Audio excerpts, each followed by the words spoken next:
Welcome to my YouTube channel. Chapter 31। श्रीर्थ को ओम के बारे में सब कुछ पता है। उसे कभी कभी ओम के लिए काफी बुरा भी लगता था, पर वो कुछ कर नहीं सकता था। ओम और श्रीर्थ अभी होटल के बाहर जा ही रहे थे, तभी उन्हें लोगों के शोर की आवाज आई। उन्होंने उस तरफ देखा तो वहां कई सारे लोगों की भीड़ इकट्ठा थी। ओम उस तरफ बढ़ने लगा। ओम श्रीर्थ से अंडस्को, श्रीर्थ देखिए जरा यहाँ क्या हो रहा है। श्रीर्थ बॉडीगार्ड्स की तरफ इशारा कर कुछ ही पल में भीड़ को दूर कर देता है। तभी उन्हें किसी लड़की की जोर जोर से चिल्लाने की आवाज सुनाई देती है। ओम उस तरफ देखता है तो उसकी नज़र सीधे एक लड़की से जा टकराती है जिसने जीन्स और टॉप के ऊपर डेनिम जैकेट पहन रखा था। गोरा चेहरा जिस पर अभी भर भर कर गुस्सा था, कंधे तक आते काले बाल, हाइट तकरीबन 5.4 इंच। वो लड़की अभी अपने सामने खड़े लड़के का कॉलर पकड़ उसे मारे जा रही थी। ओम तो बस उस लड़की को देखता ही रह गया। अब आगे वो अनजान लड़की उस आदमी का कॉलर पकड़ झंझोड़ते हुए अंडस्को, साले कमीने तेरी हिम्मत कैसे हुई मुझे छेड़ने की, साले छिछोरे तेरी हाथ ना तोड़ दिए ना तो मेरा नाम भी कारवी नहीं। इतना बोल करवी ने उस लड़के को एक पंच जड़ दिया। उस आदमी का चेहरा अभी तक काफी लाल हो चुका था, जिससे साफ पता चल रहा था कि करवी ने उसकी कितनी धुलाई की है। वो लड़का गिड़गिड़ाते हुए बोला, अंडस्को अरे छोड़ दो दीदी, गलती हो गई। आगे से कभी किसी लड़की तो क्या अपनी खुद की पत्नी को भी नहीं छेड़ूंगा, प्लीज माफ कर दो दीदी। कारवी उस लड़कों को एक झापड़ चिपकाते हुए बोली, अंडस्को अरे ऐसे कैसे छोड़ दूं तुझे, अभी तो तेरी हड्डियां तोड़नी बाकी है। इतना कह वो उसे मारने लगी। अचानक से उस लड़के ने कारवी को एक तेज धक्का दिया। कारवी लड़खड़ाते हुए पीछे गिरने लगी, तभी किसी ने उसकी कमर पकड़ जमीन पर गिरने से बचा लिया। कारवी की आंखें जो गिरने के डर से बंद की थीं, किसी का हाथ अपनी कमर पर महसूस कर अपनी आंखें खोली। कारवी की आंखें ओम के उन खूबसूरत लाइट ब्राउन आइज से जा मिली। कारवी तो जैसे उन खूबसूरत आंखों में खोसी गई थी। कारवी और ओम एक दूसरे की आंखों में देखने लगे। इससे पहले कि कारवी उन आंखों में डूबती उसका ध्यान टूटा। कारवी और ओम अपने ख्यालों से बाहर आकर झट से अलग हो गए। उन्हें काफी अजीब लग रहा था। अचानक से कोरवी को उस लड़के का ख्याल आया। वो अपने आसपास उस लड़के को खोजने लगी, पर वो लड़का तो बहुत पहले ही यहाँ से अपना धूम दबाकर भाग चुका था। कारवी गुस्से से उसे खोजते हुए बोली, अंडस्को साला कमीना कहाँ चला गया, उसकी तो ऐसी की तैसी, मुझे धक्का देने की जरूरत कैसे हुई उस कमीने की, छोड़ूंगी नहीं उसे, अभी तक तो मैंने उसे मजा भी नहीं चखाया है। उसकी बात सुन ओम बोला, अंडस्को आई थिंक आप उसे पहले ही काफी सबक सीखा चुकी है। कारवी ओम को देख अपने आईब्रोज उचकाते हुए बोली, अंडस्को ओ हेलो हुआ यू, और तुम्हें बड़ी चिंता हो रही है उस छिछोरे की। फिर वो अपने सवाल का जवाब खुद ही देते हुए बोली, अंडस्को हाँ होंगी ही, आखिर सारे मर्द एक जैसे ही तो होते हैं, बस लड़की दिखी नहीं कि मुंह से लार टपकने लगती है तुम लफंगों की। कारवी की बात सुन ओम हैरानी और गुस्से से बोला, अंडस्को मिस क्या आपका दिमाग खराब हो चुका है जो आप फालतू की बातें कर रही है, और मैं आपको कहाँ से लफंगा दिखता हूँ। कारवी बोली, अंडस्को अब किसी इंसान के चेहरे से तो नहीं पता चलता ना कि वो कैसा है, आजकल तो इंसान बाहर से कुछ और अंदर से कुछ और ही होते हैं। ओम गुस्से से उंगली दिखाते हुए बोला, अंडस्को मिस आप अपनी जबान संभाल के बात कीजिए, मैं कोई दोगला इंसान नहीं हूँ जो हूँ सामने हूँ, समझिए आप। ये सुन कारवी के चेहरे पर मजाक बनाने वाली हंसी आ गई, जिसे देख ओम का खून उबल गया। वो कुछ कहता तभी उसका फोन बजने लगा। ओम ने अपने फोन में देखा तो भाई सा शो हो रहा था। ओम ने जल्दी से कॉल पिक कर लिया। उधर की बात सुन ओम ने जी भाई कहकर कॉल कट कर दिया। ओम कारवी को घूरते हुए वहां से चला गया, वही उसके पीछे पीछे उसके आदमी भी चले गए। कारवी भी अपन मुंह बिगाड़ते हुए वहां से चली गई। शाम का वक्त, राजावत पैलेस। भौमी अभी कॉलेज से आ चुकी थी, पर उसका मूड आज बहुत ही ज्यादा खराब था। पहले तो सुबह का ड्रामा, फिर कॉलेज के ड्रामे ने उसका दिमाग खराब कर दिया था। उसका मन अभी किसी को पीटने का कर रहा था। भौमी बड़बड़ाते हुए कॉरिडोर से जा ही रही थी कि अचानक से उसके सामने कोई खड़ा हो गया। भौमो ने सर उठा के देखा तो शायला उसके सामने बड़े स्टाइल से खड़ी है। भौमी उसे अवॉइड कर साइड से जाने लगी, पर शायला ने फिर उसका रास्ता रोक दिया। ये देख भौमो ने अपनी आईब्राउ उचका के उसे देखने लगी। शायला एटीट्यूड से बोली, अंडस्को ओ लगता है तुम्हें आगे जाना है, पर शायद मैं तुम्हारे रास्ते में आ रही हूँ, बट तुम्हारे रास्ते में तो मैं हमेशा ही खड़ी रहूंगी। शायला नफरत से बोली, अंडस्को कितना समझाया था तुझे वापस लौट जा, पर तू जीत वापस आ गई मेरे और एकाक्ष के बीच, और आज तुझ जैसी दो कोरी नाजायज लड़की की इतनी हिम्मत बढ़ गई कि मेरे एकाक्ष के पास बैठकर ब्रेकफास्ट करे। शायद तू अपने पिछली बार की हालत भूल गई है। अभी वो कुछ और बोलती, अचानक उसे अपने गाल पर बहुत तेज जलन महसूस हुई। शायला ने सिर उठाकर सामने देखा तो भौमी अपनी आग उगलती हुई निगाहों से उसे ही घूरे जा रही थी। ये देख एक पल के लिए तो उसके कदम भी पीछे हट गए। भौमी, जिसका दिमाग पहले ही सुबह से गर्म था, अब तो जैसे शायला की बात सुन ज्वालामुखी बन फटने वाला था। भौमी ने ही शायला के गाल पर तमाचा जरा था, जिससे शायला के गाल लाल होकर सूज गए थे। भौमी गुस्से से अंडस्को, ओए मेढक की शक्ल वाकी औरत, पहले तू ये बता, तू है कौन बे जो मेरे ही घर पर खड़ी होकर मुझसे इतनी देर से बकवास किए जा ही है। सुन बे मेरकिनी, पहले तूने भौमी के साथ क्या किया क्या नहीं किया आई डोंट केयर, पर अब इतना बोल भौमी उसकी आंखों में घूरते हुए बोली अंडस्को, अब अगर तूने गलती से भी मेरे रास्ते में टांग अड़ाने की कोशिश की ना, तो तेरे इन सुंदर प्लास्टिक जैसे टांगों को तोड़कर तुझे इस घर से धक्के मार के बाहर फेंक दूंगी, और ये करने से मुझे कोई नहीं रोक पाएगा। अब जानती तो होगी ही ना, क्यों, चल अब दफा हो। ये बोल भौमी उसे धक्का देकर आगे बढ़ गई। शायला ने ऊंची हिल्स पहन रखी थी, जिस वजह से वो संभल नहीं पाए और धम की आवाज के साथ नीचे गिर गई। गिरने की वजह से शायला की आंखों में दर्द की वजह से आंसू आ गए थे। भौमी रुककर पीछे मुड़ उसे देखते हुए बोली अंडस्को, और हाँ, अगली बार से ब्रश करके मुंह खोलियो, कहीं तेरे मुंह की बदबू से सामने वाला बेहोश ना हो जाए। ये बोल भौमी वहां से चली गई। वही शायला हैरानी और नफरत से भौमी को जाते हुए देखने लगी। शायला नफरत से अंडस्को, गलती कर दी भौमी सिंह राजावत, बहुत बड़ी गलती। आज तूने मेरी शायला आनंद की बेइज्जती की है, जिसे शायला आनंद कभी नहीं भूलेगी, ना ही तुझे भूलने देगी। बहुत पर निकल रहे हैं ना तेरे, अगर तेरे इन्हीं परों को जला के राख ना कर दिए ना, तो मेरा नाम भी शायला आनंद नहीं। इतना बोल उसकी चेहरे पर पागलों वाली स्माइल आ गई। वही कोई और भी था जो जब से भौमी और शायला टकराया थे तब से उन्हें देख रहा था। भौमी के जाने के बाद कुछ सोचते हुए वो भी वहां से चली गई।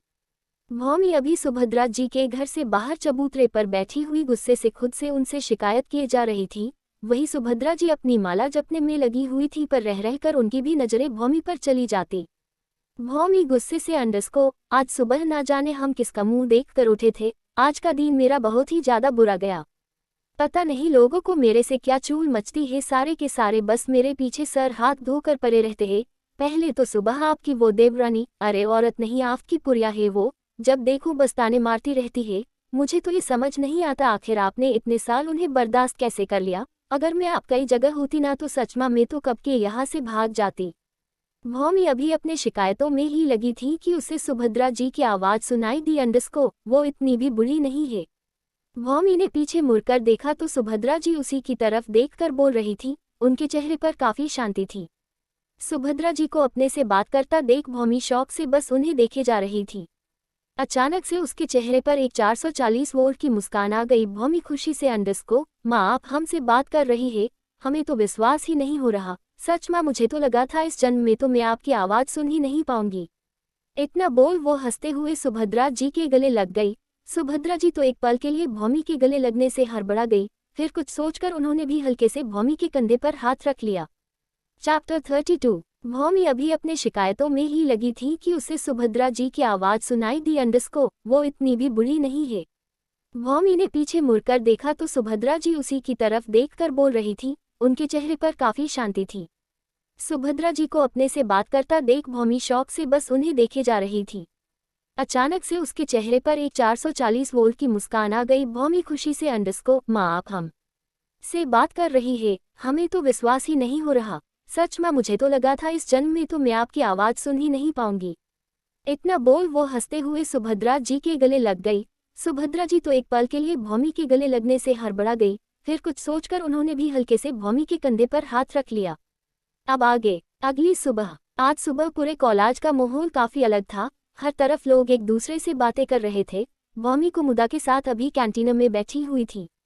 कुमुदा गुस्से है, अंडस्को, उस गंजे भालू की हिम्मत कैसे हुई तेरे बारे में इतनी बकवास करने है। मुझे तो पहले से ही वो चपर गंजू पसंद नहीं था। पता नहीं कैसे वो चिलकोंजा प्रोफेसर बन गया वो उल्लू। खुद को तो कुछ आता नहीं और चला है बच्चों को सिखाने। अगर वो गंजा मेरे हाथ लग गया ना, तो उस उल्लू की वो हालत करूंगी कि अगली बार तुझसे बात करने से भी कांपेगा। भौमी अपने हाथ में पकड़े कॉफी पीते हुए कुमुदा को शांत करते हुए बोली, अंडस्को, अरे छोड़ना, वैसे भी उन्हें उनके कर्मों की सजा मिल चुकी है। भौमी की बात पर कुमुदा कुछ सोचते हुए बोली, अंडस्को, हाँ वो तो है, बट मुझे समझ नहीं आ रहा आखिर ये सब किया किसने। ये सुन भौमी के चेहरे पर एक डेविलिश स्माइल आ गई। दरअसल आधी रात से ही प्रोफेसर कश्यप के कई सारे स्कैंडल की न्यूज़ सामने आ रही थी, जिसमें कहीं वो किसी बच्चे से रिश्वत ले रहे थे तो कहीं फेल करने की आड़ में किसी लड़की के साथ बदतमीजी कर रहे थे। उन वीडियोस में आज तक प्रोफेसर कश्यप द्वारा किया गया हर गलत काम सामने आ रहा है। यहाँ तक कि कई जगह उसको कॉलेज में ड्रग्स सप्लाई करते हुए भी पाए गए हैं। साथ ही कई सारे औरतों के साथ सोते हुए भी की फोटोज थी, जिसमें से प्रोफेसर ऋचा भी एक थी। इतना सब कुछ प्रोफेसर कश्यप की पूरी जिंदगी बर्बाद करने के लिए काफी था। कॉलेज में हर जगह बस उनकी ही बातें चल रही थी। किसी को विश्वास नहीं हो रहा था कि प्रोफेसर कश्यप इतना सब कुछ कर सकते हैं। आज सुबह ही पुलिस ने प्रोफेसर कश्यप को घूस लेने, लड़कियों को पास करने की आड़ में उसके साथ असोल्ट करना और साथ ही कॉलेज में इलीगल ड्रग्स सप्लाई करने और ना जाने कितने ही क्राइम्स में उन्हें अरेस्ट कर लिया गया था। यहाँ तक कि प्रोफेसर कश्यप की वाइफ ने भी उन्हें डिवोर्स दे दिया और साथ ही उन पर उन्हें चीट करने का केस भी फाइल किया। प्रोफेसर कश्यप अब पूरी तरह से बर्बाद हो चुके थे। लेकिन किसी को भी ये नहीं पता कि प्रोफेसर कश्यप की इस हालत के पीछे खुद भौमी का ही हाथ था। भौमी निधि सिर्फ फाइटिंग में ही एक्सपर्ट नहीं थी, बल्कि पिछली लाइफ में उसे हैकिंग की दुनिया में सेबल क्वीन कहा जाता था। सेबल क्वीन, जिससे हैकिंग की दुनिया में हर कोई खौफ खाता था, क्योंकि सेबल वो चीज़ थी जो रेगिस्तान से भी सुई ढूंढ सकती है।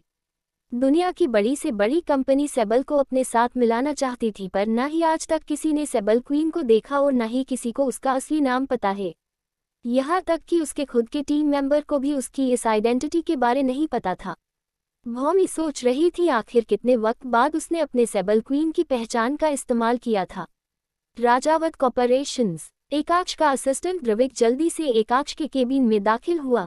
एकाक्ष जो अपना काम कर रहा था, किसी के ऐसे अचानक बिना नॉक किए केबिन में आने से अपने एक्सप्रेशनलेस आंखों से सामने खड़े द्रविक को देखने लगा। द्रविक जो हाफने में लगा था अपने बॉस की उन कोल्ड नजरों को देखकर, तो उसकी सांसें रुकने को आई थी। एकाक्ष कोल्ड टोन में बोला, अंडरस्को द्रविक, आई थिंक आपका मन भर गया है इस जिंदगी से। एकाक्ष की बात सुनकर तो मानो द्रविक का खून ही जम गया हो। द्रविक जानता था उसके बॉस कितने खतरनाक है। एकाक्ष की चुप्पी और उसका ये एक्सप्रेशनलेस चेहरा सबसे ज्यादातर डरावना होता है। द्रविक जल्दी से हड़बड़ाते हुए डरते हुए बोला, अंडरस्को नहीं बॉस, अभी तो मेरी उम्र ही क्या है दुनिया छोड़ने का, अभी तक मेरी शादी भी नहीं हुई है। द्रविक की फालतू बातें सुन अब एकाक्ष का गुस्सा बढ़ने लगा था, जिससे द्रविक साफ साफ महसूस कर सकता था। द्रविक जल्दी से बोला, अंडरस्को सर, कल आधी रात को सेबल क्वीन का अकाउंट एक्टिव हुआ था। ये सुन अचानक से एकाक्ष के भाव चेंज हो गए। द्रविक आगे बोला, अंडरस्को सर, कल रात करीब 1:20 पर उनका अकाउंट लगभग 21 मिनट्स और 32 सेकंड के लिए एक्टिव हुआ था। हमने उनका लोकेशन ट्रेस करने की कोशिश की, पर हर बार की तरह हम नाकामयाब रहे। बट सर, इस बार हमारी टीम को कुछ पता चला है। ये सुन एकाक्ष, जो अपने उंगलियों में पेन घुमाते हुए उसकी बातें सुन रहा था, अचानक अपने उंगलियों को रोक उसे देखने लगा। द्रविक आगे बोला, अंडरस्को सर, हम बस इतना पता लगा पाए हैं कि वो अभी इंडिया में ही है, पर इंडिया में कहाँ ये अभी तक पता नहीं चल पाया है। इतना कह उसने अपना सर झुका लिया। द्रविक को मालूम था एकाक्ष काफी वक्त से सेबला क्वीन को ढूंढ रहा है। आखिर सेबला क्वीन है ही ऐसी चीज की दुनिया का बड़े से बड़ा आदमी भी उसे अपने साथ मिलाना चाहता है। एकाक्ष ने काफी कोशिश की सेबला क्वीन के साथ कांटेक्ट करने की, पर उसका कोई फायदा नहीं हुआ और न ही उसे कभी सेबला क्वीन के बारे में कोई इन्फॉर्मेशन मिली। एकाक्ष ने द्रविक को जाने का इशारा किया। द्रविक सर झुकाते हुए वहां से चला। एकाक्ष अपने चेयर से सर टिकाया, आंखें बंद करते हुए बोला, अंडरस्को आखिर कौन हो तुम और क्यों इतना चुप के रहती हो? आखिर क्या खास है तुम में जो तुम एकाक्ष सिंह राजावत को अपने पीछे घुमा रही था? अचानक से वो अपनी आंखें खोल बोला, अंडरस्को पर इस बार तुमने एकाक्ष सिंह राजावत के गुरूर को ललकारा है, जिसका जवाब तो तुम्हें मिलकर ही रहेगा। तुम्हें इस दुनिया में कहीं से भी ढूंढ कर निकलूंगा, चाहे उसके लिए हमें जमीन आसमान एक ही क्यों न करना पड़े। ये बोलते वक्त उसके आंखों में एक अलग ही चमक थी। भवानी नायक का विला। एक अंधेरे कमरे में एक आदमी अपने एक हाथ में वाइन की गिलाया लिए बैठा एकटक सामने देखे जा रहा था। उसकी आंखें लाल थी, जैसे ना जाने कितने ही दिनों से ठीक से सोया ना था। तभी भवानी नायक कमरे के अंदर दाखिल हुआ। भवानी नायक सामने बैठे कल्याण नायक से, जिसके एक हाथ में अभी भी प्लास्टर बंधा हुआ था, उससे बोला, अंडरस्को कल्याण, हमने हर जगह अपने आदमी लगाया हुए है, पर साली ना जाने किस बिल में चुप के बैठी हुई है, उसका कुछ भी पता नहीं चल पा रहा है। कल्याण अपने हाथ में पकड़े गिलास को झट से दीवार पर पटक गुस्से से अपने एक हाथ से भवानी नायक का कॉलर पकड़ चिल्लाते हुए बोली, अंडरस्को तो फिर किस तरह के निकम्मे पाल रखे हैं आपने, जो अभी तक एक छोरी को भी ना ढूंढ पाए? क्या अब आप में इतनी भी ताकत नहीं बची जो आप अपने बेटे के हाथ को नकारा बनाने वाले को ढूंढ सके? भवानी नायक कल्याण से अपना कॉलर छुड़ाते हुए, अंडरस्को कल्याण, क्या तू पागल हो गया है जो अब अपने बाप का कॉलर पकड़ रहा है? कल्याण भवानी के आंखों में घूरते हुए बोला, अंडरस्को पागल, अभी तक तो मैं पागल नहीं हुआ हूँ, पर अगर वो छोरी मेरे सामने ना आई तो जरूर पागल हो जाऊंगा। और अपने पागलपन में मैं कुछ भी कर सकता हूँ, कुछ भी। कल्याण ने ये इतनी पागलपन से बोला कि एक पल के लिए तो भवानी नायक के माथे पर भी पसीना आ गया। भवानी नायक कल्याण को शांत करते हुए बोला, अंडस्को, कल्याण बेटा पहले तू शांत हो जा, हमारे लोग उस लोनिया को ढूंढ रहे हैं, तू चिंता मत कर, वो छोरी बहुत जल्द तेरे सामने होंगी। कल्याण भवानी का कॉलर छोड़ 2 कदम आगे बढ़ते हुए नफरत से बोला, अंडस्को, उस छोरी ने मेरा हाथ तोड़ा, सरेआम मुझे कुत्तों की तरह मारा, उसकी सजा आसान नहीं बल्कि सबसे भयानक होगी। जिन लोगों के सामने उसने मुझे मारा उन्हीं लोगों के सामने उसकी इज्जत नोचूंगा, अपनी रखेल बनाकर उसके जिस्म के साथ साथ उसके वो गुरूर हर रोज अपने बिस्तर पर रो दूंगा। इसकी वो दर्दनाक चीखें और उसकी वो बेबस आंसू ही अब मुझे सुकून दे सकते हैं, और इस सुकून को पाने के लिए मैं किसी भी हद तक जा सकता हूँ, किसी भी हद तक। ये कहते हुए वो तेज तेज हंसने लगा। चैप्टर 33। कल्याण ने ये इतनी पागलपन से बोला कि एक पल के लिए तो भवानी नायक के माथे पर भी पसीना आ गया। भवानी नायक कल्याण को शांत करते हुए बोला, अंडस्को, कल्याण बेटा पहले तू शांत हो जा, हमारे लोग उस लोनिया को ढूंढ रहे हैं, तू चिंता मत कर, वो छोरी बहुत जल्द तेरे सामने होंगी।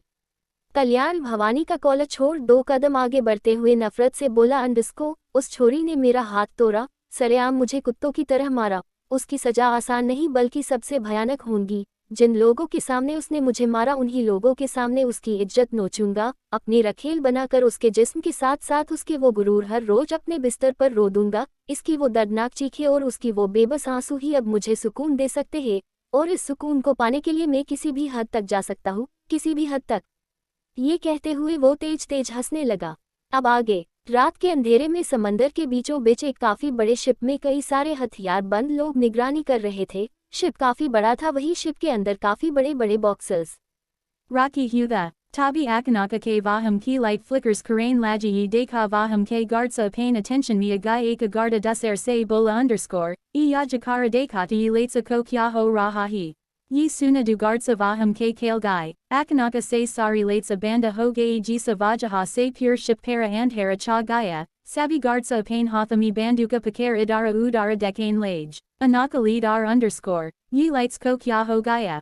Tabi sabi ke kana mi kisi ke darda se salane ki avaja ae, yi suna sabi gardsa socket mi idara udara dekain lage para amder mi unhem apana kuda ka sarirabi nahim dika rahada, letter salate hu underscore, kya ho raha hi yaha, akanaka se vaham logo ki chiko ki avaja gunjane laji, avahe kafi jayada darda naka thim, led ar gabarakara amder mi fayaring a karate hu underscore, kauna hibi yaha jo amder mi kupa kara vara kara raha hi. Sala himata hita bahara nakala, bobola to rahada para usak sara se thanda pasina baha rahada. Tabi dur vaham ki lights kalu hon laji, akanaka ladera ki ank kafa se bari hogae usak kadama larakara karatina kara kadama pitch hogai jazes vojamina para jiragaya, para usaki ank abibi kafa se samain maujuda and sana ko deka rahida. Jazane abi pura black long korda pahana raka de jo hava ke vajaha se ura rahada. Hathomi black gloves jisapara demands se aka king ke krana ka symbol bana wada, black color ka cold dip eyes jisame abi surfa mata hai mata najara a rahada, kaher para black mosca jazane laga baga usak adhi se jayada kaher ko kavara kara rakada, orasaba se maina unak hathomi maujuda katara jisame aka sara ka kula wa muma bana wada. Garda larakarate hu avaja mi bola underscore, ka ki kinga. Kinga pure undwold para apani hukumata ka kafa falan vala king jazes pura undwold kapata hi, king apani baharahami ke lai pure dunia mi fimasa hi, Asia taka king ka sihara kisi ne nahim de kakayuki Asia taka king ka sihara dekain vala jinda hi nahim baka. King ki pahakana usaka yi sara ka kula wa muha vala kanjara hi jo Asia taka kitano ke kuna se nahaya hi kisi ko nahi pata. Vo lead arapain karo tarafa dekata hi usak karo tarafa kuna ora lays bikari way thim ora unak bika kai ser kale kapare pahain hu adami karida, pure shipko king k logo ne gara rakada. Akanaka lead ar king k puro mi jira underscore, ki king mujay kora digie, min kucha nahim kia, para is pahale vaha king ko chubi pata king k adamium ne us pakara lia jazes vaha king ko nahim chusaka. King usapani kali gahari najaro se gura rahada. Tabi king ka kasa adami pasa bola underscore, Teri atani aukata nahim jo tu king ko chubi sake, abatun king ko taka karain ki galati ki hi to usaki sajata tuja malani kahi na. Yi suna vo kappa gaya kayuki pura underworld pasa ke krula punishment se vakafada, vo led arthori hamata kara bola underscore, Na nahim tu tumaloga mujhe nahim mara socket, mimi Scorpio gang ka adami hu, mujhe mara tumaloga Scorpio gang se dasmani mora loge. Yi suna pasa devil smile karate hu apane kamara se konjara nikala usak gale para farate hu bola underscore, kala thika hi dekat hi tere Scorpio gang mi katani takata hi. Atana bola usak jata se usaki umgali kata d lead ar darda se chikapara, pasa apane adami se underscore, I samandara mi fekadu, abathora machalia kabi bala kara liti. Yi suna usak adami ke usa lead ar ko kale gaher samandara mi fekadia. Pasa thora udasa ho kara eka garda ke kanti para kohani tikat hu bola underscore, yarmin us katani asana mata dihi, maha nahimaya, aba mujhe apane karakter ki taraha kucha takrula hona kahida na. Vaha king saba se alaga shipke bahara kali andari rada ko deka raha de isa vakta usak kaher para koi bi bava nahinda, king underscore, yi tabasa saruvada he age to pura filma bakihi, yi bola usak kaher para eka mysterious smile agayi, Rajasthana. Rajavada Corporation, Akaksa ka Kebina, Akaksa ke Samain Isa Vakta Om Sara Jukaya Hu Karada, Vaha Kaipina Miyabi Dravika Ora Surtha Eka Sahida Kari Unham Deka Rahida, Akaksa Bina Kisi Bava K Om Se underscore, Om Kya Apane Pratapa Vale Project Ko Apruva Kia de Ora Satha Ho Company K Funds K 50 Laka Rupaya Bi Nikal Hi, Kya Hama Jana Socket Hi Apane Yi Kayam Kia. Om Akaksa ki amkam mi deka underscore by vohamain. Om abiatana hi bolada hi ki akaksa us toka, us garate hu bola underscore, by nahim sarah haim apako katani bara balana paraga yi bata, yi suna om. के दिल में TC उठती है, वो अपने emotion संभाल अंडरस्को, sorry भाई I mean sir, हमने प्रताप वाले प्रोजेक्ट को काफ़ी अच्छे से एग्जामिन किया था और हमें उनका प्रोजेक्ट काफ़ी पसंद आया जिस वजह से हमने सिद्ध के साथ डिस्कस कर उनके प्रोजेक्ट को अप्रूव किया। और जहां तक बात रही 50 लाख की तो हमने ये पैसे हमारे ऑफिस में 20 सालों से काम करने वाले रामनाथ को दिए हैं क्योंकि उनके बेटे की तबीयत काफ़ी ज़्यादा ख़राब थी और डॉक्टर्स ने उनके ऑपरेशन के लिए 50 लाख की डिमांड की थी, इसलिए हमने उन्हें पैसे दे दिए। पर आप चिंता मत कीजिए, हम वो पैसे बहुत जल्द कंपनी को वापस लौटा देंगे।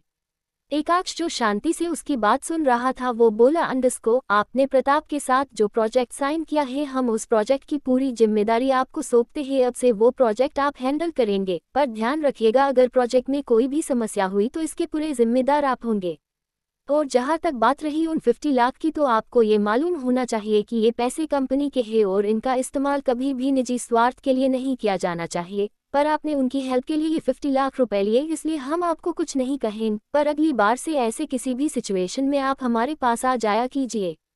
इतना बोल एकाक्ष वहां से चला गया। वही ओम के कानों में तो बस एकाक्ष के आखिरी के शब्द गूंज रहे हैं, आप हमारे पास आ जाइएगा। ओम को लग रहा था कि एकाक्ष ने वो शब्द उसके लिए कहे हो जहां वो अपनी सारी प्रॉब्लम्स लेकर अपने बड़े भाई के पास आ जाएगा और उसका भाई उसकी हर प्रॉब्लम सॉल्व कर देगा, पर ओम जानता था एकाक्ष ने वो शब्द उसे ऐसे नहीं कहे थे।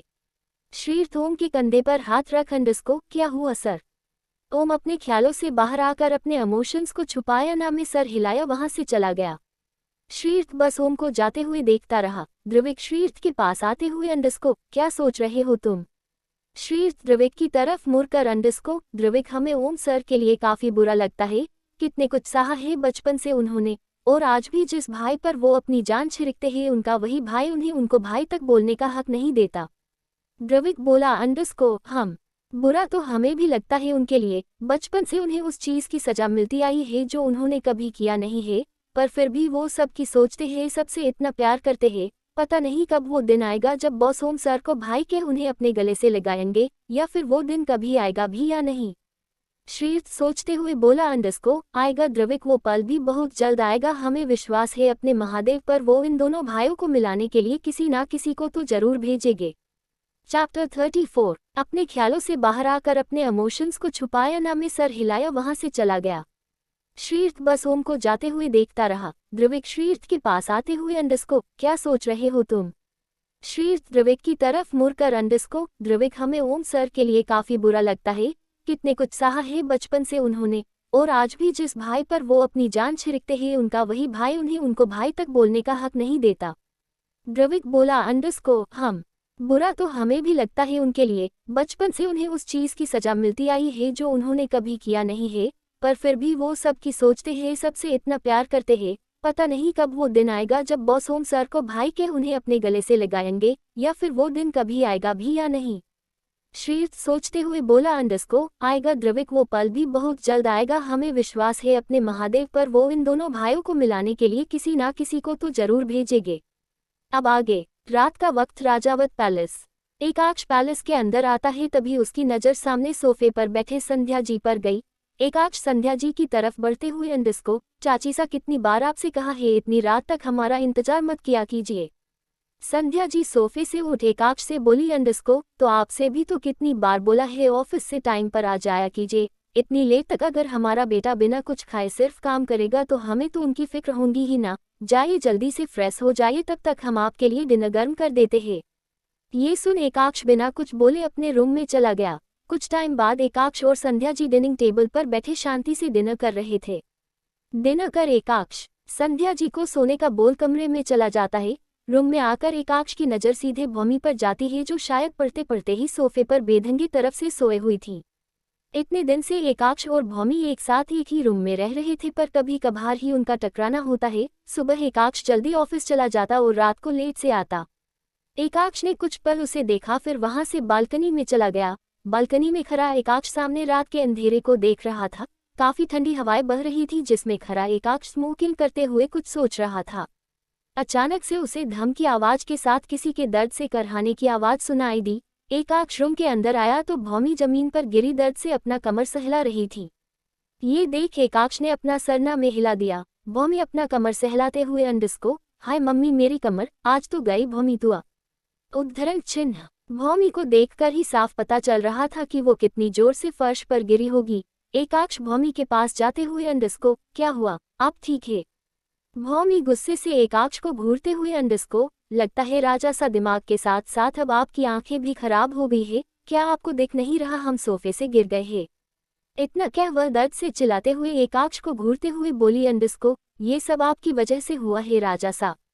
एकाक्ष भौमी की बात पर कंफ्यूजन से बोला, अंडस्को हमारी वजह से? अब आप सोफे से गिरी, इसमें हमारी क्या गलती है? भौमी एकाक्ष की बात सुन गुस्से से बिलबिलाते हुए बोली, अंडस्को आप ही थे ना जिसने हमें सोफे पर सोने के लिए बोला था? पता है हम इतने दिन से कितनी मुश्किल से सो रहे हैं, पता नहीं कितनी बार हम तो नींद में सोफे से गिरते गिरते बचे हैं, पर आपको क्या, आप तो इतने बड़े बेड पर खुले सान की तरह पूरा पसर कर सोते हैं। एकाक्ष अपनी आंखें बड़ी करे हैरानी से भौमी को देख रहा था। उसे बिलीव नहीं हो रहा था उसकी पत्नी उसे राजस्थान के हुक्मसा को, जिनसे पूरा राजस्थान डरता है, उन्हें खुला सान कह रही थी। एकाक्ष हैरानी से, अंडस्को आपने क्या अभी हमें खुला सान कहा? भौमी गुस्से और दर्द से एकाक्ष को देखते हुए बोली, अंडस्को यह हमारी दर्द से जान जा रही है और आप मेरी हेल्प करे बगैर अभी हमने आप क्या कहा इस बात पर ध्यान है? अनबलीवेबली राजा सा रहने दीजिए आप तो। इतना कह वो खुद ही उठने लगी, पर कमर में मोच के कारण वो गिरती, तभी एकाक्ष ने उसे पकड़ लिया। भौमी एकाक्ष को देखने लगी। एकाक्ष ने एक झटके के भौमी को अपनी बाहों में उठा लिया, जिससे गिरने की डर से भौमी के हाथ एकाक्ष के कंधों पर चला गया। एकाक्ष भौमी को सही से बेड पर लेटा कर ड्रॉर से पेन रिलीफ ट्यूब ले आया। भौमी एकाक्ष के हाथ में ट्यूब देख उसे लेते हुए बोली, अंडस्को दीजिए हम लगा लेंगे। एकाक्ष भौमी की बात को नजरअंदाज कर बोला, अंडस्को पीछे मुड़िए हम लगा देते हैं ये ट्यूब। एकाक्ष की बात सुन भौमी हैरानी से बोली, अंडस्को ये क्या बोल रहे हैं आप? इसकी कोई जरूरत नहीं है, मैं खुद लगा लूंगी, आप दीजिए मुझे ट्यूब।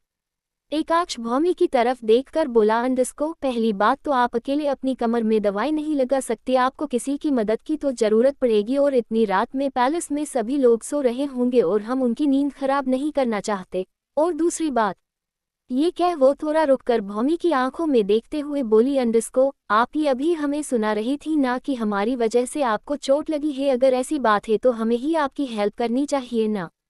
भौमी परेशानी से बोली, अंडस्को नहीं इसकी कोई जरूरत नहीं है, हमें आपकी कोई मदद नहीं चाहिए, हमारा दर्द अब ठीक हो चुका ने। इतना कह वो दूसरी तरफ देखने लगी। उसने बोल तो दिया था, पर उसके कमर में अभी भी बेहिसाब दर्द हो रहा था, और ये बात एकाक्ष अच्छे से समझ चुका था। एकाक्ष भौमी के पास आते हुए उसे छेड़ते हुए बोला, अंडस्को अब आप टाइम वेस्ट कर रही है रानी सा, हमें मालूम है आपको अभी भी काफी दर्द हो रहा है, तो हमसे झूठ बोलने की जरूरत नहीं है आपको, और वैसे भी हम आपके पति हैं, अगर हम आपको ऐसे देख भी लेंगे तो कौन सी बड़ी बात है। इतना कह उसने भौमी की कमर पकड़ पीछे मोड़ दिया। भौमी अभी भी हैरानी से उसे समझने की कोशिश कर रही थी। तभी भौमी को अपने कमर पर एकाक्ष की ठंडी उंगलियां महसूस हुई, जिसे महसूस कर भौमी के शरीर में कर्ट सा दौड़ गया। भौमी ने अपनी आंखें कसकर भींच लिया। जैसे जैसे एकाक्ष के हाथ उसके खुली कमर पर रेंग रहे हैं वैसे ही भौमी के शरीर में एक अजीब सा सिरहन हो रहा था। भौमी की सांसें ऊपर नीचे होने लगी। वही एकाक्ष के हालत भी इससे अलग नहीं था। एकाक्ष की नजरें भौमी की दूध सी गोरी कमर पर थीं। एकाक्ष के हाथ भौमी की उन मखमलदार गोरी कमर पर फिसल रहे थे, जिससे एकाक्ष के शरीर में बहुत अजीब सा महसूस हो रहा था।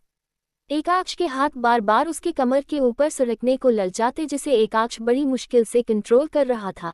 एकाक्ष के दिमाग में काफी अजीब अजीब से ख्याल आ रहे थे, जिसे महसूस कर वो भी काफी हैरान था। आखिर वो किसी लड़की के बॉडी से ऐसे अट्रैक्ट कैसे हो सकता है, जबकि आज तक ना जाने कितनी ही लड़कियों ने उसे अपनी बॉडी से लुभाने की कोशिश की थी, पर एकाक्ष उस पर तो जैसे किसी चीज का असर ही ना होता हो। एकाक्ष अपने ख्यालों को झटक भौमी की मालिश करने में कॉन्सेंट्रेट किया। कुछ टाइम एकाक्ष ने भौमी की तरफ देखा जो सो चुकी थी। ये देख एकाक्ष ने भौमी के कपड़ों को सही कर अपने हाथ धोकर भौमी की साइड में जाकर लेट गया। एकाक्ष एक तक भौमी की उस मासूस चेहरे को देखना लगा। भौमी सोते हुए बहुत प्यारी लग रही थी। भौमी को देखते हुए एकाक्ष बोला, अंडरस्को सोते हुए कितनी मासूम लगती है आप, जैसे आपसे प्यारा कोई हो ही ना, पर जब होश में हो तो बस लोगों को काटने को दौड़ती है।